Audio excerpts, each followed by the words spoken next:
Am I the asshole? Da bagong segment na pod. Sa kadagang messages na ko madawat in a daily basis, ato ning pangwartahan. Ato ning mong content. Sige, so we are creating or we're just starting this new segment sa akong page we're in. Am I the asshole? Pero atong ilahi, atong ipanganlan og ako ba ang problema? Ta. Ako ba ang problema? Sige, we have a sender for today. Ato ning nabunot out from sa kadaghang messages akong madawat kada adlaw. Isa ni sa ako ang pinaka-interesado ang gusto na ko i-share. Actually, this person just asked me if I can share this sa page to help her daw kana ganing makarealize kung siya ba jud ang naisala or sala ba jud daw ni niyang tanan. Okay, so magsugod ta ang ana siya, Coach Cap. My name is Jayan. Akong tinuod nga pangalan.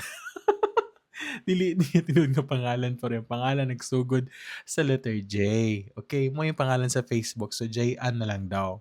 Ana siya nga mag 2 years nakuha sa VA Cap. Salamat sa Ginoo. Gitabangan ko makasulod sa akong amigang nga si Cristel. Dili po niya tinuod nga pangalan. Pero first letter is C. Pero first letter kay C. Sabay, bulbulol pa ta. Wala na ni Kat kay Kapoy. Si Cristel Cap kay nauna sa ko 2 years.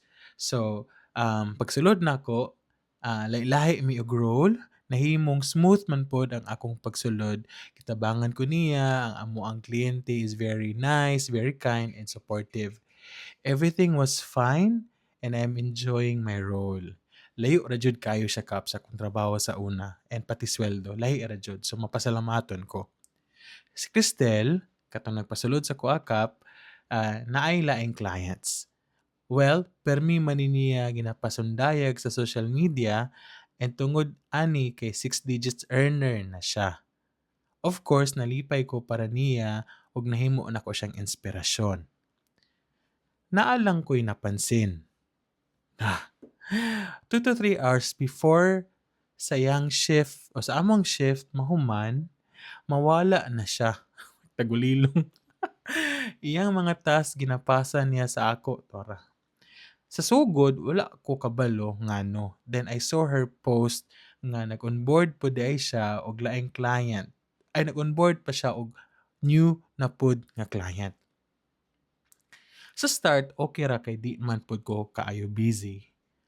Pero kadugayan, ginapasa na niya nako halos half sa iyang tasks.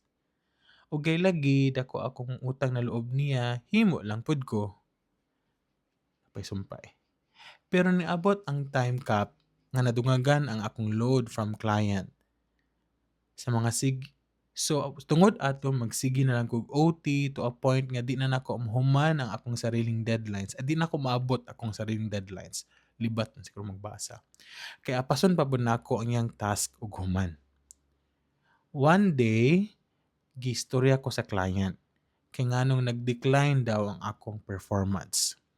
Sa akong kakulba ug sa ako ang kataranta, naingon nako sa akong kliyente ang sitwasyon na si Cristel lagi ginapasa sa kuha ang tasks ug naa siya laing kliyente. The next day, gitanggal si Cristel. Sige pangutana si Cristel sa kuha kung kabalo ba daw ko sa rason o kung naa ba daw ko giingon o ako ang gasumbong. Of course, nang deny ko.